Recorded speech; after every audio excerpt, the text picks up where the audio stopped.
What if everything you think you know about North Korea is only part of the picture? For most Americans, the image is fixed and familiar. Military parades, missiles on television screens, a nation frozen in fear, cut off from the modern world. It feels distant, extreme, almost unreal. But what if daily life there looks nothing like the headlines? What if people shop for groceries, use smartphones, drink coffee, and go to work much like anywhere else, while living inside a system that operates by rules most outsiders never see? This is where the story becomes uncomfortable, because North Korea is not simply a place of constant crisis, nor is it the hidden paradise some propaganda claims.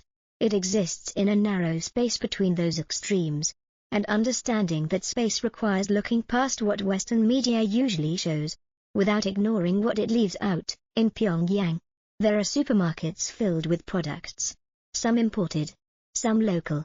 There are apartment buildings, restaurants, amusement parks, even international sporting events. Visitors see order, cleanliness, and a sense of calm that feels deeply at odds with the image of total collapse. And yet, beneath that surface, life operates on a different logic. Access is unequal, choice is limited, information flows in carefully controlled channels. A smartphone may fit in your pocket, but the world it connects to is not the same one Americans know. Money exists, but so do systems that decide who can use it and how. Housing is provided, but at a cost that cannot be measured in dollars. This contradiction is the key to understanding North Korea, not as a mystery to be sensationalized, but as a society built on trade-offs that most Americans have never had to consider. Stability over freedom, security over choice, predictability over uncertainty. The question is not whether life there is better or worse. The real question is what daily normal looks like when normal is defined by the state. This story is not here to defend North Korea, and it is not here to repeat the same warnings you have heard for decades. It is here to slow down the narrative and examine the details that rarely make it into the conversation, because once you see how ordinary moments exist inside an extraordinary system, the picture becomes far more complex than good versus evil, and that complexity may challenge what you think you already understand. Stay with me, because the next part takes you inside everyday life in North Korea, where the truth is neither as simple nor as distant as it seems. To begin understanding daily life in North Korea, it helps to start with the most ordinary activity imaginable: shopping. In Pyongyang, supermarkets exist, and they are real. Bright aisles, shelves stocked with food, household items, drinks, and packaged goods. To visitors, this scene feels disorienting. It contradicts years of imagery showing empty stores and total scarcity, but this is where surface impressions can mislead. These supermarkets are not designed for everyone. They serve a specific segment of the population, largely concentrated in the capital. Access depends on employment status, social classification, and location. What appears normal at first glance operates within invisible boundaries. Payment itself reveals the system. Cash exists, but not all cash is equal. Certain stores accept local currency, others require foreign currency or special payment cards. Prices fluctuate quietly, and purchasing power varies widely depending on one's position within society. Choice exists, but it is conditional. Products may look familiar, yet brands are limited. Imports appear selectively. Availability changes without explanation. Shoppers do not browse freely in the way Americans expect.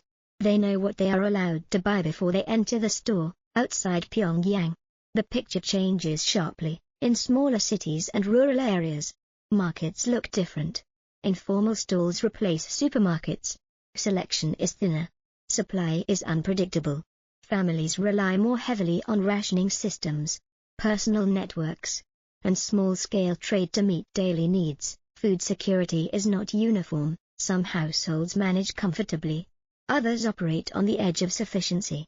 The same country contains multiple realities, separated not by distance alone, but by status. And yet, daily routines continue. People wake up, go to work, cook meals, raise children.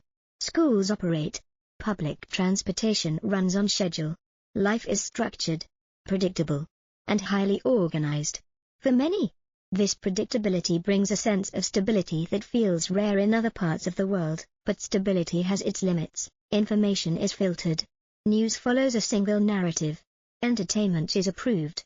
Curiosity is guided. A person can live an entire life without encountering an alternative perspective. Not because it is forbidden openly, but because it never arrives. This is the trade-off embedded into everyday life. The absence of chaos comes with the absence of choice. The comfort of routine comes with the loss of spontaneity. Security replaces uncertainty, but also replaces freedom. For an American audience, this is the hardest part to grasp, because North Korea does not function through constant visible fear. It functions through structure, through repetition, through boundaries that become normal over time, and once something feels normal, it rarely feels like control. In the next part, we look at one object that perfectly captures this contradiction. A smartphone that looks modern, feels familiar, yet connects to a world unlike anything Americans have ever experienced. To an American observer, the presence of smartphones in North Korea can be one of the most confusing details of all. Phones are everywhere. People hold them on buses, in parks, at cafes. They take photos, listen to music, send messages. From the outside, it looks familiar, modern, almost ordinary, but familiarity here is deceptive. North Korean smartphones do not connect users to the global internet. There is no Google, no social media platforms, no independent news sites. Instead, these devices operate within a closed digital ecosystem, a domestic network designed to function entirely inside the country's borders. The phone is real. The technology works. The world it accesses is carefully limited. Users can browse approved websites hosted on internal servers. They can read news, educational materials, and entertainment content produced or sanctioned by the state. Messaging exists, but only within the same network. Calls are monitored. Software is built to prevent unauthorized files from being transferred. In many cases, the phone itself enforces the rules. Screenshots are restricted. Certain settings cannot be changed. Some devices include monitoring features that flag suspicious activity automatically. The boundaries are not enforced by guards standing over shoulders. They are built into the system, and that is what makes it effective. For most users, the phone does not feel like a tool of surveillance. It feels like a convenience, a way to stay connected within the world they know. Over time, expectations adjust. If you have never experienced open internet access, you do not miss it. This is a crucial point often misunderstood abroad. Control in North Korea does not rely solely on fear. It relies on insulation, on limiting comparison, on ensuring that the alternative is not visible enough to be desired. Smartphones illustrate this perfectly. They provide utility without exposure, engagement without exploration, communication without unpredictability. The device satisfies daily needs while quietly reinforcing boundaries. For many citizens, this arrangement feels normal, especially for younger generations who grew up with these systems already in place. To them, a smartphone is not a gateway to the world. It is a personal organizer, a music player, a messaging tool within a known environment. The absence of global access is not experienced as loss. It is simply reality. To Americans, this can feel unsettling, because technology in the United States is associated with freedom, self-expression, and access to information. In North Korea, technology serves a different purpose. It enhances efficiency while maintaining control. It modernizes life without loosening authority. This contradiction is essential to understanding the country. North Korea is not frozen in time. It selectively adopts modern tools while reshaping their function. It proves that technology alone does not guarantee openness. That progress can be engineered to support very different values, and once you recognize that, the image of life there becomes clearer. Not a society without modern conveniences, but one where convenience exists inside carefully drawn lines. In the next part, we examine another area where this trade-off becomes even more personal: housing, healthcare, and what it really means when the state promises to provide everything you need. When the North Korean state promises to provide housing and healthcare, it sounds, at first, like a guarantee many Americans might envy. An apartment is assigned. Medical care is officially free. There are no mortgages, No insurance premiums. No hospital bills arriving months later. On paper, the system appears humane, even generous, but as with everything else, the reality depends on where you stand. Housing in North Korea is not owned. It is allocated. Apartments are assigned based on employment, family size, loyalty classification, and location. In Pyongyang, buildings are newer, better maintained, and equipped with more reliable utilities. Outside the capital, conditions vary widely. Some homes are old, overcrowded, and vulnerable to shortages of electricity, heating, and water. You do not choose where you live, you accept where you are placed. This removes a major source of anxiety found in market-based systems. But it also removes autonomy. Mobility is limited. Relocation requires approval. A home is security, but also an anchor. Healthcare follows a similar logic. Clinics and hospitals exist across the country. Doctors are trained. Preventive care and basic treatment are available. Vaccinations are widespread. In emergencies, no one is denied care for lack of money, yet resources are uneven. Urban hospitals are better equipped. Rural clinics struggle with shortages of medicine, modern equipment, and supplies. Advanced treatments are rare. Access to specialized care depends heavily on geography and status. Officially, care is equal. In practice, outcomes are not. Informal exchanges fill the gaps. Families rely on personal connections to obtain better medicine. Gifts and favors quietly influence treatment quality. This is not openly acknowledged, but it is widely understood. The system functions not only through policy, but through relationships. For many citizens, the trade-off feels familiar. You do not worry about medical bankruptcy, but you do worry about availability. You do not fear eviction, but you cannot leave. Stability is guaranteed, but flexibility is not. For Americans, this challenges assumptions about what security means. In the United States, choice is central. You choose where to live, where to work, which doctor to see. But that choice comes with risk, debt, inequality, uncertainty. In North Korea, risk is reduced by design, but at the cost of independence. The state absorbs responsibility, and in doing so, claims authority over outcomes. Neither system is simple. What matters is not which sounds better in theory, but how these arrangements shape daily life. When everything essential is provided, the boundaries of personal agency shrink. Over time, those boundaries feel normal. This is the quiet power of the system. It does not rely on constant enforcement. It relies on structure, on dependency, on the absence of alternatives. And as daily life settles into these patterns, the question becomes less about what people lack, and more about what they no longer expect to have. In the next part, we step back and look at how these individual trade-offs combine into a broader social reality, and why the image outsiders see is only ever a carefully selected slice of the whole. By the time these individual pieces come together, a clearer picture begins to form of how everyday life in North Korea actually functions. What outsiders usually see are fragments: a clean street in Pyongyang, smiling workers on a guided tour, children performing in perfect unison, a marathon with foreign participants. These images are not fake. They are real moments, carefully chosen, but they are incomplete. What they represent is not daily life as a whole, but daily life as it is allowed to be seen. North Korea operates on layers of visibility. Certain spaces are maintained as showcases. Certain experiences are curated. Foreign visitors are guided through environments designed to communicate stability, order, and normalcy. Within those boundaries, life does appear calm, predictable, functional. But outside those boundaries, reality becomes more complex. Movement is regulated. Travel between regions requires permission. Employment is assigned, not negotiated. Social standing influences access quietly but decisively. None of this is announced. It is absorbed gradually, learned through experience rather than instruction. This is how the system sustains itself, not through constant fear, but through managed expectation. People learn what is possible and what is not. Over time, they stop testing the edges. The absence of visible resistance does not mean universal agreement. It often means adaptation. For Americans, this is a difficult concept to accept. In the United States, disagreement is loud. Dissent is visible. Friction is expected. In North Korea, conformity is not always forced in dramatic ways.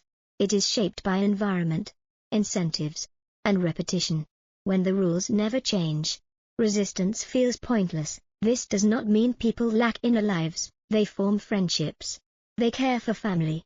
They find pride in work. They celebrate holidays. They feel boredom, ambition, frustration, and hope. These emotions exist everywhere humans do. What differs is the range of acceptable expression. Public life follows a script. Private life exists within limits. The space between the two is carefully controlled.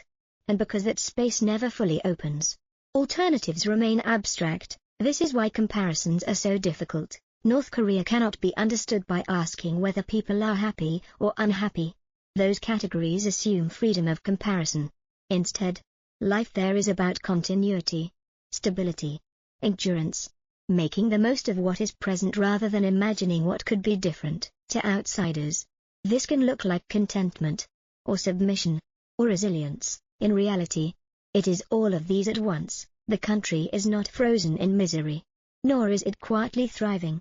It is functioning under constraints that shape every decision, every expectation, every routine, and once those constraints become familiar, they stop feeling temporary. This is the truth that often gets lost in extreme portrayals. Life in North Korea is not defined by constant crisis. It is defined by limits that rarely move. In the final part, we step back and ask the most important question of all: what does it mean to call this normal?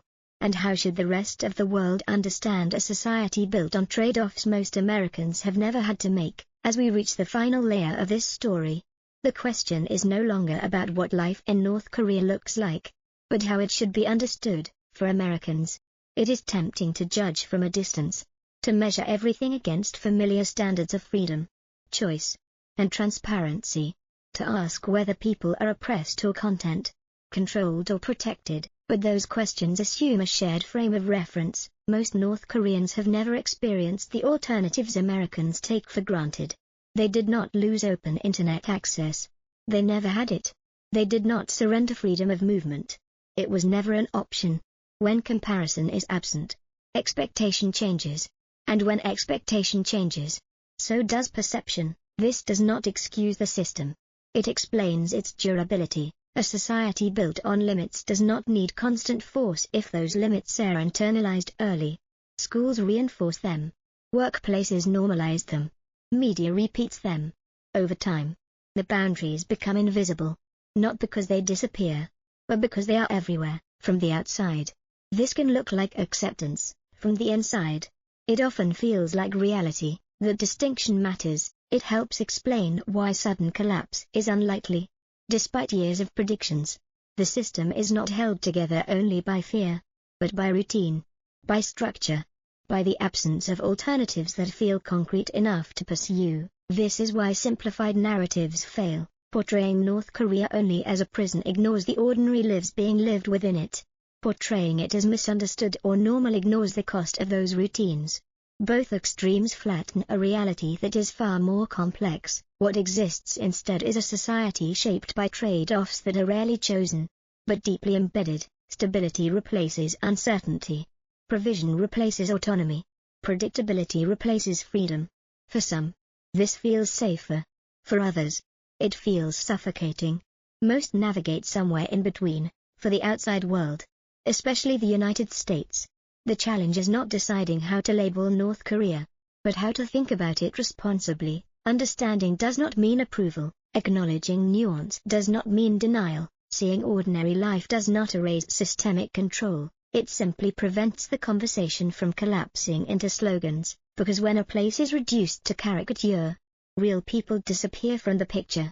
And when people disappear, policy becomes easier, but wisdom becomes rarer. North Korea is not an abstraction.